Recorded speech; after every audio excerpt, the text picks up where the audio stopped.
On a foggy February night in 1929, two gunshots echoed through the halls of America's most expensive mansion. Inside a guest bedroom of the sprawling Tudor castle perched above Beverly Hills, two men lay dead in pools of blood. One was the heir to an oil fortune worth hundreds of millions. The other was his closest friend, the man who had delivered a black bag stuffed with $100,000 in cash to a corrupt government official. Within hours, police would arrive. Within days, the case would be closed. And within weeks, the newspapers would fall silent, as if the whole terrible affair had never happened. But the walls of Greystone Mansion remember. They remember the secrets, the scandal, and the violence that shattered the dreams of one of America's wealthiest families. This is the story of Edward Doheny, a penniless prospector who became richer than kings, and the curse that followed his fortune from the dusty mines of the American frontier to the marble halls of California's most magnificent home. To understand what happened on that terrible night, we must travel back in time, to a small town in Wisconsin where a boy was born who would one day change the face of American industry. Edward Lawrence Doheny came into this world on August 10, 1856, in Fond du Lac, a quiet settlement on the shores of Lake Winnebago. His father Patrick had fled Ireland during the Great Famine, escaping the potato blight that killed over 1 million people and drove millions more across the ocean. Patrick Doheny worked as a laborer and gardener, barely scraping together enough to feed his family. Young Edward grew up in that space, between poverty and survival, where every meal was earned and every comfort was a luxury. But Edward was different from the other boys in town. He had a restless spirit, a hunger for something more than the quiet life of Wisconsin farmland. By the time he was 15, he had graduated from high school as valedictorian of his class. His father died just months later, leaving the young man alone in a world that seemed to offer nothing but hardship. But Edward refused to accept defeat. He joined a government surveying party and headed west, into the vast unknown territories that still belonged more to the Native Americans than to the settlers pushing relentlessly toward the Pacific. For the next 2 decades, Edward Doheny lived a life that seemed ripped from the pages of an adventure novel. He surveyed the Kiowa and Comanche reservations in Oklahoma, mapping lands that the government would soon seize from the tribes who had lived there for generations. He prospected for gold in the Black Hills of South Dakota, dodging both federal troops and angry Sioux warriors who rightfully saw the prospectors as thieves invading their sacred lands.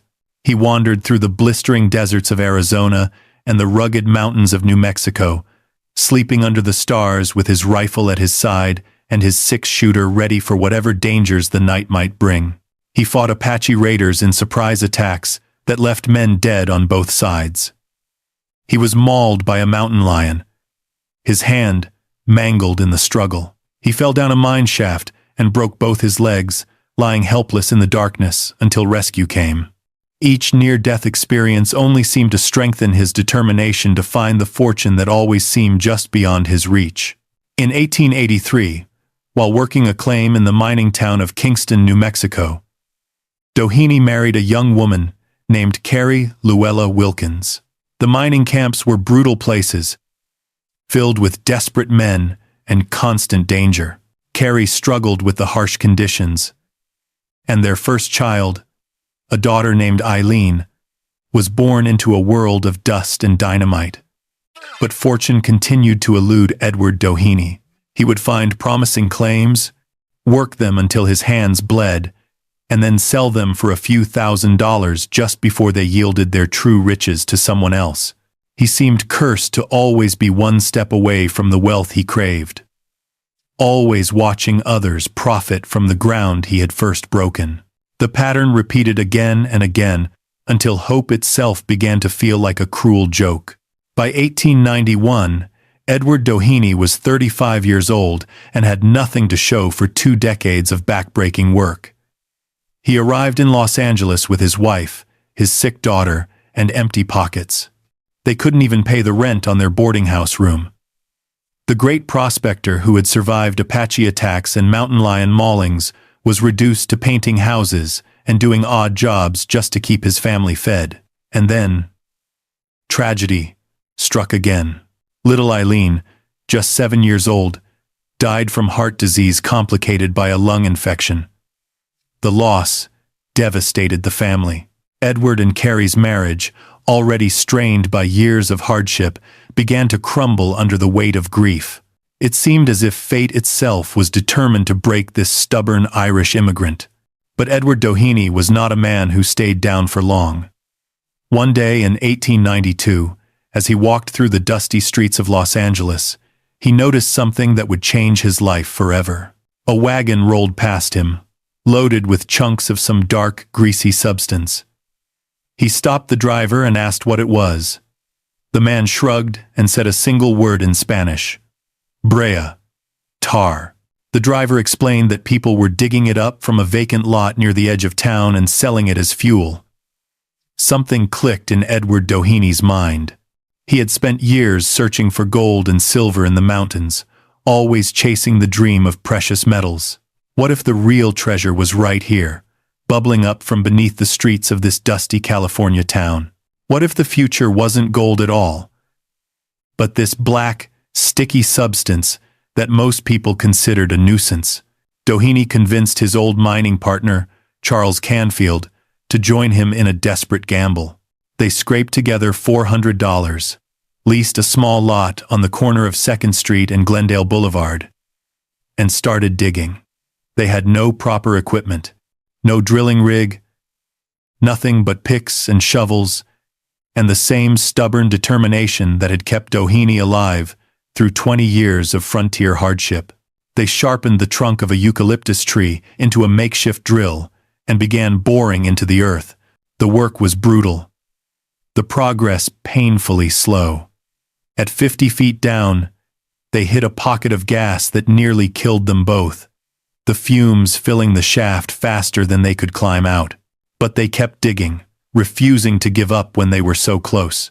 And on a November day in 1892, at a depth of about 160 feet, black gold came bubbling up from the depths.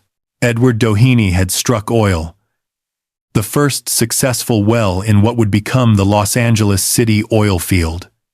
Within months, the empty lot was surrounded by wooden derricks pumping crude from the earth. Within years, more than 3,000 oil wells dotted the landscape of Los Angeles, transforming the sleepy town into a boom town of speculators and dreamers.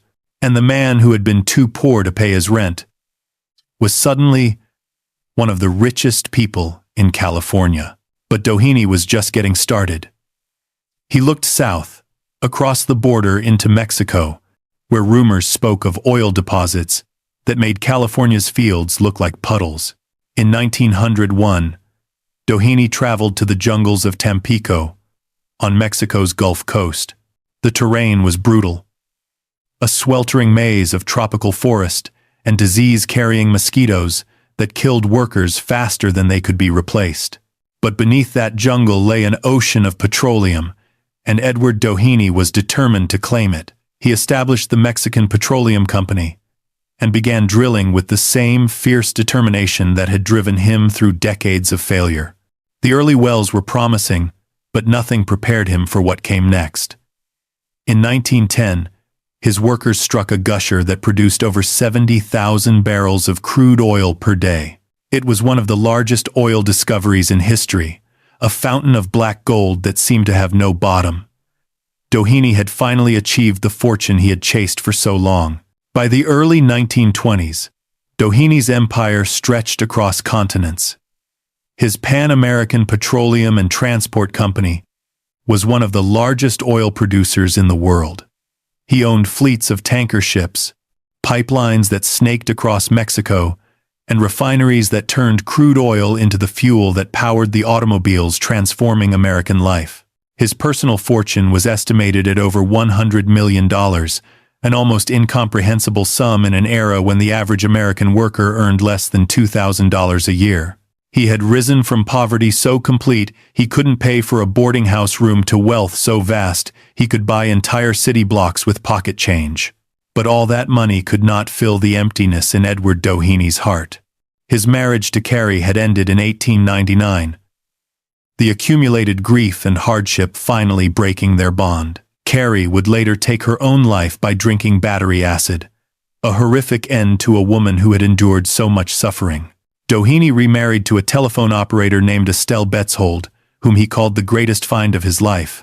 Together they moved into a magnificent French Gothic chateau on Chester Place in Los Angeles, filling it with the finest art and furniture that money could buy. But Doheny's greatest treasure was not his paintings or his mansions. It was his only surviving child, his son, Edward Jr., known to everyone as Ned. Ned Doheny was everything his father had never been. Born in November of 1893, just months after the death of his sister Eileen, Ned grew up surrounded by the luxury his father had spent a lifetime chasing. He attended private Catholic schools and spent a year at Stanford before graduating from the University of Southern California. He was handsome, charming, and easygoing, with a generous heart and a quick wit that made everyone love him. Where his father was hard and driven, forged in the crucible of frontier survival, Ned was soft and kind, shaped by privilege and comfort. He idolized his father and adored his stepmother Estelle, and they both doted on him with an intensity that bordered on obsession. Ned was the only link to the future, the only one who could carry the Doheny name and fortune into the next generation. In 1913, while courting a young woman named Lucy Smith of Pasadena, Ned met someone who would become the most important person in his life outside his family. At a gas station owned by Lucy's father, a working-class young man named Theodore Hugh Plunkett was pumping fuel and cleaning windshields. Hugh and Ned were the same age, but from completely different worlds. Hugh had grown up poor, bouncing from job to job, while Ned had never known a day of want in his life. And yet, somehow, the two young men connected instantly. There was something between them, a bond that transcended class and circumstance. Ned hired Hugh first as a chauffeur, then as a personal secretary. Hugh Plunkett became Ned Doheny's closest friend, his confidant, his shadow. They served together in the Great War, Ned as a naval officer and Hugh in a supporting role. When they returned from the fighting, their bond was stronger than ever. Hugh moved into the Doheny orbit completely, handling Ned's personal affairs, managing his schedule, and serving as a trusted intermediary for the family's business dealings. Some whispered that their relationship was more than friendship, that in an era when such things were forbidden and dangerous, Ned and Hugh shared something deeper. Whether those whispers were true or merely the product of gossip and speculation, no one can say for certain. What is certain is that Hugh Plunkett would have done anything for Ned Doheny, and in the end, that loyalty would destroy them both. In 1914, Ned married Lucy Smith, in a ceremony befitting the heir to an oil fortune. Over the next decade, they would have 5 children together, building what appeared to be the perfect American family. But storm clouds were gathering on the horizon. Edward Doheny Sr., for all his wealth and power, had made a fatal mistake. He had gotten involved in politics, and politics makes for strange bedfellows. The bedfellow that would bring down the Doheny Empire was a man named Albert Fall, the Secretary of the Interior in President Warren Harding's administration, and an old friend from the frontier days. Albert Fall was a New Mexico politician and rancher whom Doheny had known for years. They were old friends, fellow survivors of the rough and tumble frontier days when men settled disputes with fists and guns rather than lawyers. When Fall found himself in financial trouble, unable to pay the back taxes on his ranch, Doheny saw an opportunity to help a friend and help himself at the same time. The United States Navy had designated certain oil-rich lands as reserves to be held untapped in case of emergency. These reserves, at Elk Hills in California and Teapot Dome in Wyoming, contained enough oil to fuel the entire Pacific Fleet for years. And Albert Fall, as Secretary of the Interior, had just convinced President Harding to transfer control of those reserves from the Navy to his department. In November of 1921, Edward Doheny sent his son Ned and Hugh Plunkett on a secret mission that would haunt them for the rest of their short lives. They traveled to Washington, carrying a black leather bag. Inside that bag was $100,000 in cash, bundled together with rubber bands. They delivered the money to Albert Fall at his hotel. It was a loan, Doheny would later claim. Just one old friend helping another through a rough patch. But the timing was damning. Within months, Fall had granted Doheny's Pan American Petroleum Company exclusive drilling rights to the Elk Hills Reserve, without competitive bidding, without public notice, without any of the safeguards that were supposed to prevent exactly this kind of corruption. Similar deals were struck with another oil tycoon, Harry Sinclair, who received drilling rights to Teapot Dome in exchange for hundreds of thousands of dollars in bonds and cash. For a while, it seemed like everyone would get what they wanted. Fall would have his ranch, Doheny and Sinclair would have their oil, and the American public would be none the wiser. But secrets have a way of coming to light, especially when they involve that much money and that much greed.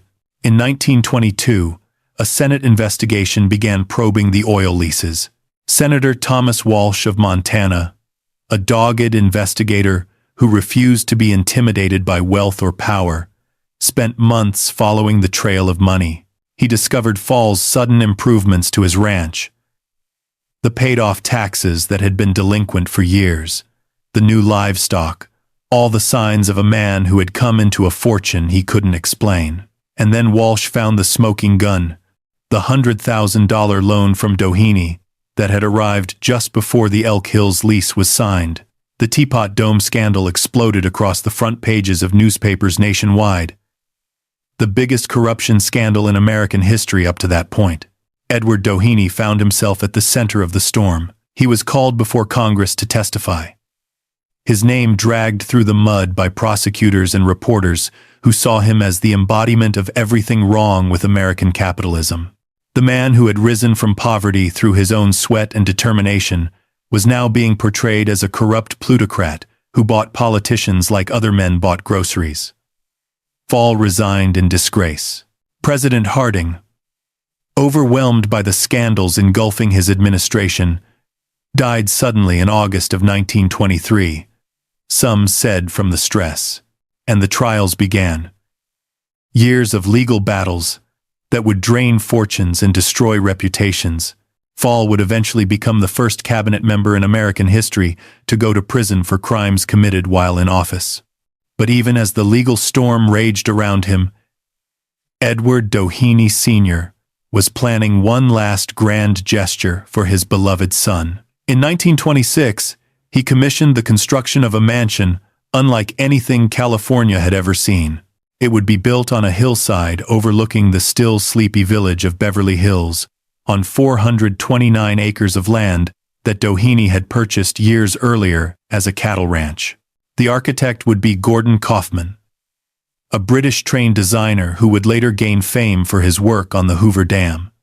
The style would be Tudor Revival, an echo of the grand English manners that represented old money and established power, and the scale would be nothing short of breathtaking. Construction began on February 15, 1927, and from the very first day, it was clear that this would be no ordinary house. Workers excavated tons of earth to create a level building site on the steep hillside. Steel-reinforced concrete formed the skeleton of the structure, strong enough to withstand earthquakes and the passage of centuries. The exterior was clad in Indiana limestone, gray and somber, giving the mansion its name, Greystone. Welsh slate covered the roof, imported from across the Atlantic. Every detail was chosen for quality and permanence. This was a house built to last forever. Inside, the mansion was a showcase of the finest craftsmanship money could buy. The grand hall featured floors of black and white inlaid Carrara marble, polished to a mirror shine that reflected the light pouring through tall leaded glass windows. Oak banisters and balustrades were hand-carved by master woodworkers, each curve and flourish a testament to their skill. 7 chimneys rose from the roofline, each one designed and crafted by a different artist, each one unique. The main staircase swept upward in a dramatic curve that would later become one of the most famous architectural features in Hollywood, appearing in countless films and television shows. But the mansion was more than just beautiful. It was also incredibly modern, incorporating the latest technology of the 1920s.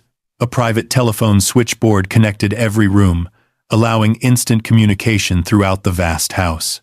Hidden passages ran through the walls, allowing servants to move unseen from one part of the mansion to another. The bowling alley in the basement concealed a secret bar, a necessity during Prohibition when alcohol was illegal, but still very much in demand among the wealthy. Greystone was a house of secrets from the very beginning.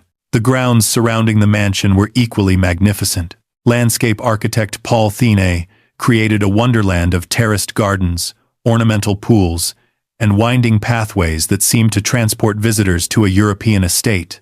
An 80-foot waterfall cascaded down the hillside, powered by hidden pumps that could be activated with the flip of a switch. 2 ornamental lakes reflected the sky. A greenhouse sheltered exotic plants from around the world.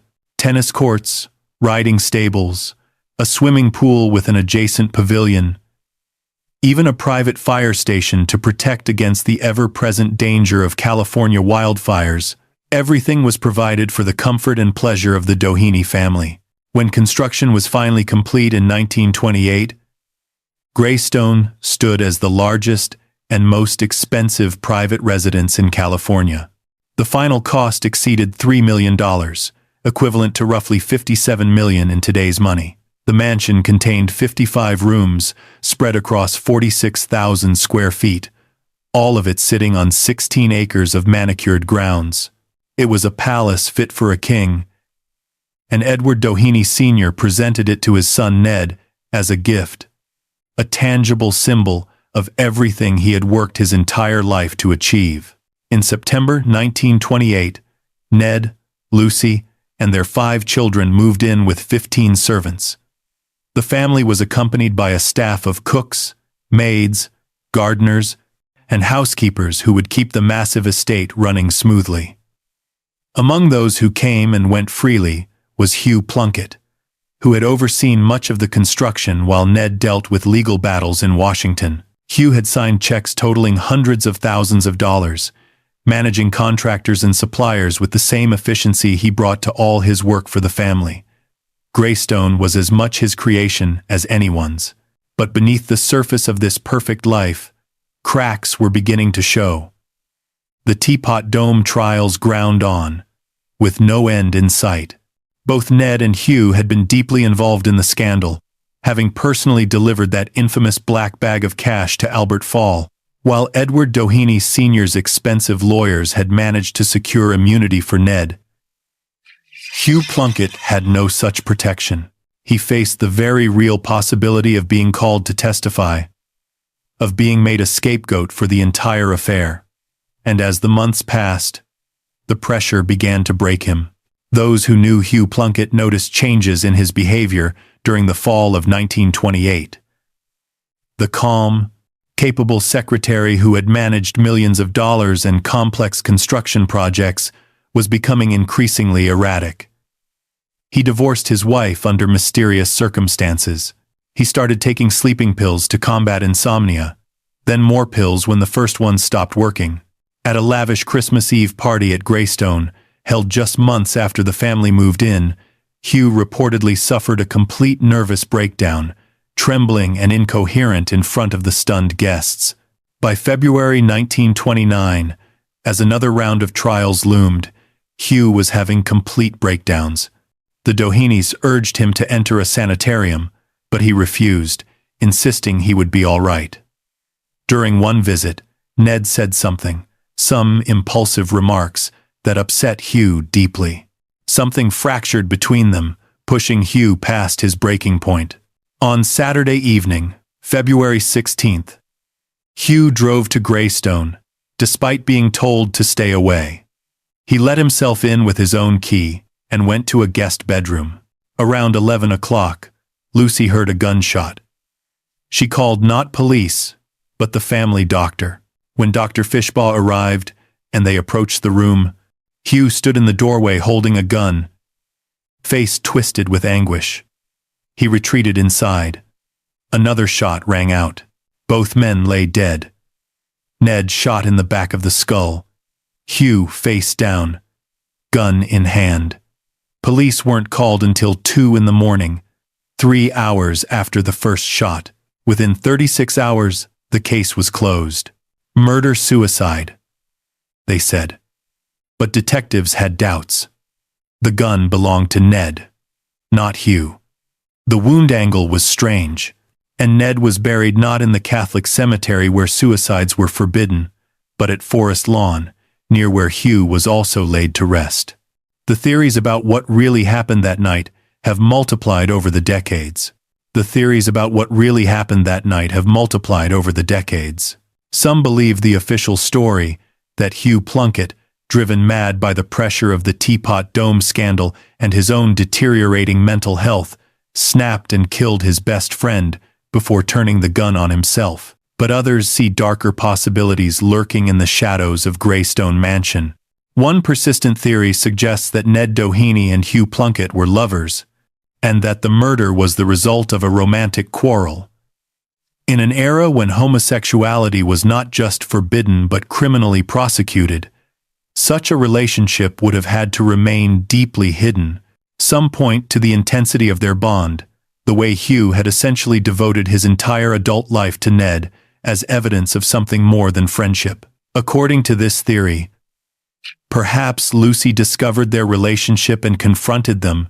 Perhaps the pressure of keeping such a secret, combined with the stress of the scandal, simply became too much to bear. Another theory places the blame squarely on Lucy Doheny herself.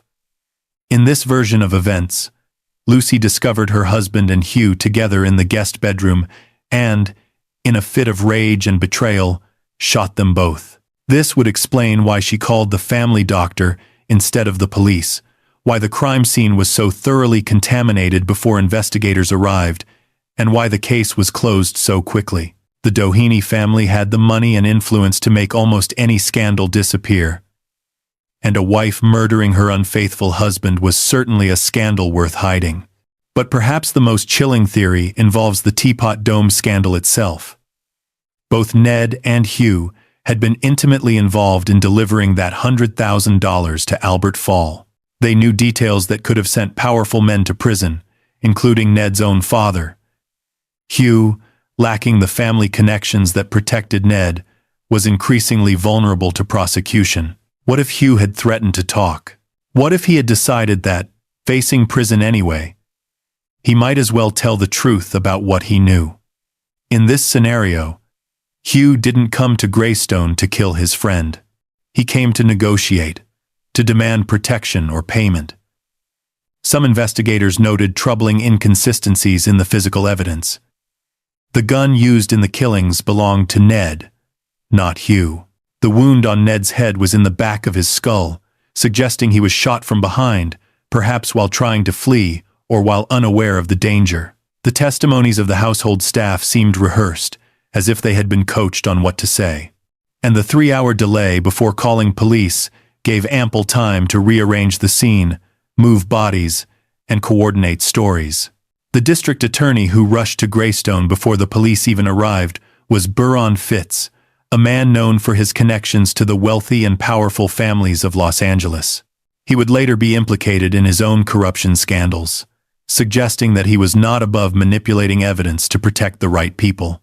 The question of burial also haunted those who doubted the official story. The Doheny family were devout Catholics, generous donors to the church, and prominent members of their parish. Catholic doctrine at the time strictly prohibited the burial of suicide victims in consecrated ground. Yet Ned Doheny was not buried in Calvary Cemetery with the rest of his family. He was laid to rest at Forest Lawn, a secular cemetery, as if someone, perhaps his own family, believed that he had taken his own life. Hugh Plunkett was buried nearby, just a few hundred yards away, close enough that visitors today can walk from one grave to the other in minutes. Even in death, the two men could not be separated. This detail has fueled speculation for decades. Did the family know something the public didn't? Did they believe their son had pulled the trigger on himself after shooting Hugh? Or was there another reason entirely, something darker that they took to their own graves? The newspapers of the day, normally eager to splash scandal across their front pages, showed remarkable restraint in covering the Greystone murders. Stories appeared for a few days, then vanished as if by magic.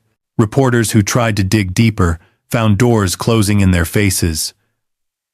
The power of the Doheny family, even diminished by scandal, was still enough to control the narrative. In an era before television and social media, when a handful of newspaper publishers held enormous influence over public opinion, it was possible for the wealthy and connected to simply make inconvenient stories disappear.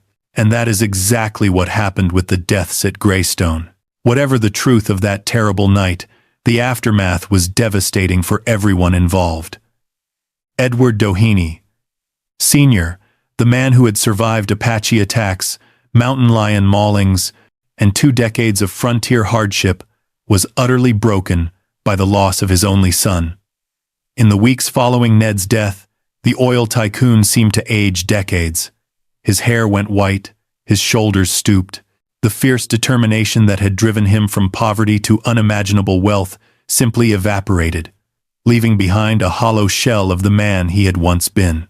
Those who saw him described a man who had lost the will to live, going through the motions of existence, without any real engagement with the world around him. The sympathy for the grieving father was so profound that it affected even the highest levels of government. A congressional investigation into his role in the Teapot Dome affair was quietly called off, sparing him the ordeal of testifying about the scandal that had claimed his son's life. But the legal troubles were far from over, and they would drag on for years, a constant reminder of the corruption that had brought such ruin to the family. The trials continued, a cruel irony that forced the grieving father to relive his shame again and again. In November of 1929, just months after Ned's death, Albert Fall was convicted of accepting a bribe and sentenced to 1 year in prison. He became the first cabinet member in American history to be imprisoned for crimes committed while in office. But in a verdict that stunned many observers, Edward Doheny himself was acquitted of offering the bribe that Fall had been convicted of accepting. The same money, the same transaction, but different outcomes for the giver and the receiver. Some called it justice. Others called it proof that in America, the rich play by different rules. The acquittal brought Doheny no joy. He retreated to his Chester Place mansion, rarely venturing out, rarely seeing anyone, except his wife Estelle and his closest servants. The man who had once commanded an empire spanning continents now struggled to get through each day. His health deteriorated rapidly. Some said he died of a broken heart, unable to survive the loss of the son who had been his whole world. On September 8, 1935, Edward Lawrence Doheny passed away at the age of 79. He was buried at Calvary Cemetery, the Catholic burial ground where his son was not permitted to rest. But what of Lucy Doheny, the young widow left behind in that enormous, empty mansion? Greystone had been built as a monument to family love, a gift from a father to his son. Now it was a crime scene, a house where her husband had been shot dead in a guest bedroom just down the hall from where her children slept.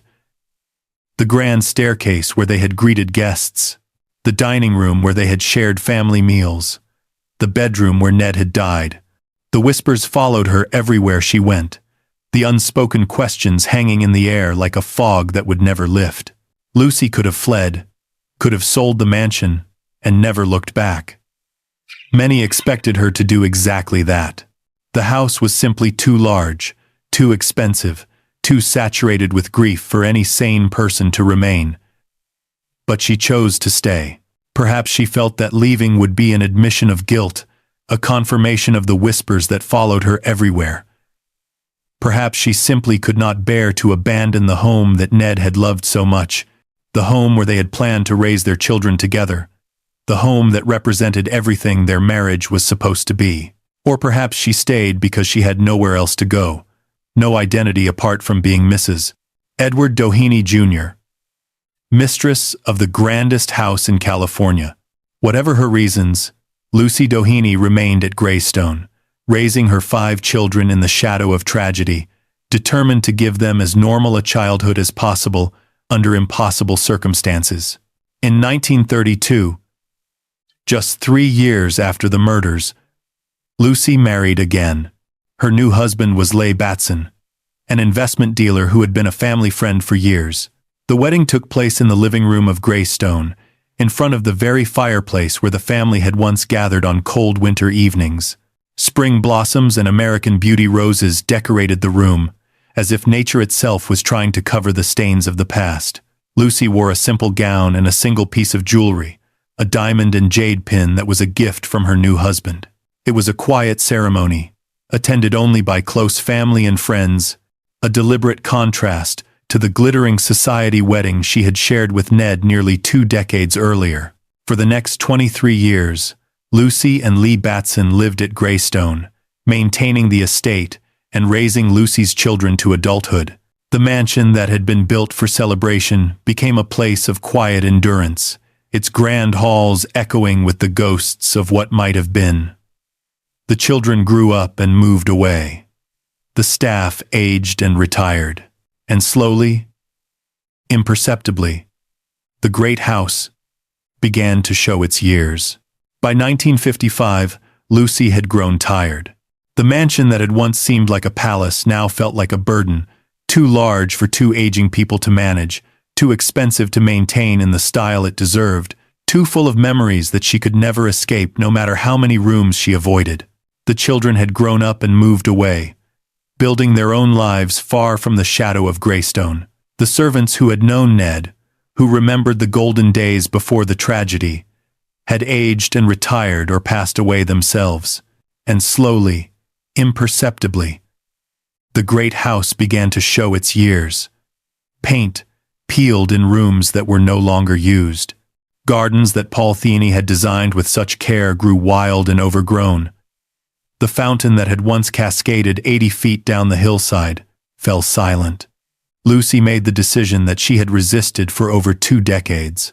It was time to sell the estate and move to a smaller home nearby, leaving Greystone and its ghosts behind forever. The grounds were divided up and sold to Paul Trousdale, a developer who would transform the surrounding land into Trousdale Estates, one of the most exclusive neighborhoods in Beverly Hills. The mansion itself, along with about 18 acres, was sold to Henry Crown, a Chicago industrialist who owned the Empire State Building. But Crown never moved in.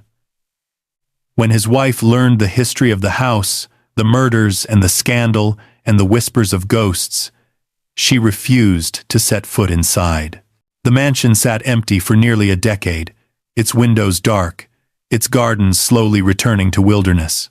Crown rented the estate to film studios, who found its grand halls and dramatic staircase perfect for their productions. Hollywood had discovered Greystone and would never let it go. By 1963, Crown was ready to be rid of the property entirely. He announced plans to demolish the mansion and subdivide the land for development. The house that Edward Doheny had built to last forever was about to be reduced to rubble, its marble floors and hand-carved banisters carted away as scrap. But the citizens of Beverly Hills had other ideas. A committee formed to save the mansion, arguing that it was a piece of California history that deserved preservation. After 2 years of negotiations, the city purchased Greystone for approximately $1.3 million, a fraction of what it had cost to build. The city's primary interest was not historical preservation but practical necessity. The hilltop site provided tremendous natural water pressure, making it ideal for a massive underground reservoir. Today, the parking lot of Greystone Park sits atop the largest water storage facility in Beverly Hills, a utilitarian secret hidden beneath the elegant facade of the estate. But the city also recognized the value of the mansion itself, and in 1971, Greystone was opened to the public as a city park. The restoration has been slow and painstaking, funded largely by admission fees, special events, and the contributions of film productions that continue to use the mansion as a location. The American Film Institute leased the property from 1965 to 1982, hoping that the prestigious organization would help maintain and restore the aging structure. During that time, countless filmmakers walked the same halls where Ned Doheny had once entertained presidents and tycoons. Students of cinema studied their craft in rooms where illegal champagne had once flowed during Prohibition, where power brokers had cut deals that shaped American industry, and where two men had died under circumstances that remain murky to this day. The mansion's famous staircase has appeared in more productions than perhaps any other architectural feature in Hollywood. Its sweeping curve, the way the light falls through the windows, the sense of grandeur and old-money elegance, all of these qualities make it irresistible to filmmakers seeking to establish wealth, power, or mystery. From The Big Lebowski to Ghostbusters 2, from Gilmore Girls to The Witches of Eastwick, from MacGyver to Murder, She Wrote, Greystone has provided the backdrop for stories of wealth, power, and mystery. Viewers who have never heard of the Doheny family have nonetheless seen their home dozens of times, its distinctive features burned into the collective memory of American popular culture. The irony of There Will Be Blood is particularly striking. The film, loosely based on Upton Sinclair's novel Oil, tells the story of a ruthless oil tycoon in early California who builds an empire through determination, cunning, and a willingness to do whatever it takes to succeed. Many believe the character was inspired by Edward Doheny himself, the man who drilled the first successful oil well in Los Angeles and built an empire on the black gold bubbling up from the earth. The film was shot partially at Greystone, in the very mansion that Doheny built, using the bowling alley that had once concealed a Prohibition speakeasy. The production even restored the bowling alley to include it in the film, contributing to the ongoing preservation of the estate. The past and the fiction blurred together, as if the house itself was telling the story of its creator. Daniel Day-Lewis walked the same halls that Ned Doheny once walked, playing a character whose ruthless ambition echoed the real man who had built those halls with money wrung from the earth. Art imitating life, imitating art, all within walls that had witnessed the terrible price of that ambition. Some say Greystone is haunted. Visitors and staff members have reported strange occurrences over the decades, stories that have been passed down from generation to generation, accumulating detail and mystery with each retelling. Unexplained footsteps in empty corridors, heavy and deliberate, as if someone is pacing back and forth in the darkness. Doors that open and close on their own, despite being securely latched. The sound of a woman weeping in rooms where no one can be found, her sobs echoing off the marble floors and disappearing into silence. Cold spots that appear without explanation in certain parts of the house, so intense that visitors have reported seeing their breath even on warm California days. Some claim to have seen the ghost of Ned Doheny himself, a young man in evening dress wandering the halls of the mansion he barely had time to enjoy. He appears most often near the main staircase, they say, or in the corridors leading to the east wing.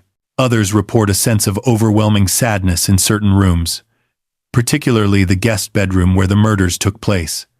A heaviness in the air that presses down on the chest and makes it difficult to breathe. Park rangers have spoken of feeling watched when alone in the mansion after hours, of hearing voices when no one else is present, of finding items moved from where they were left. Whether these stories are the product of overactive imaginations, the power of suggestion, working on minds that know the house's dark history, or genuine supernatural activity, they add another layer to Greystone's mystique and draw visitors who hope to encounter something beyond the ordinary. Every year since 2002, the mansion has hosted a theatrical production called The Manor, written by Catherine Bates and produced by Theater 40 of Beverly Hills. The play tells a fictionalized version of the Doheny story, including the Teapot Dome scandal and the mysterious murders that shook the family to its core.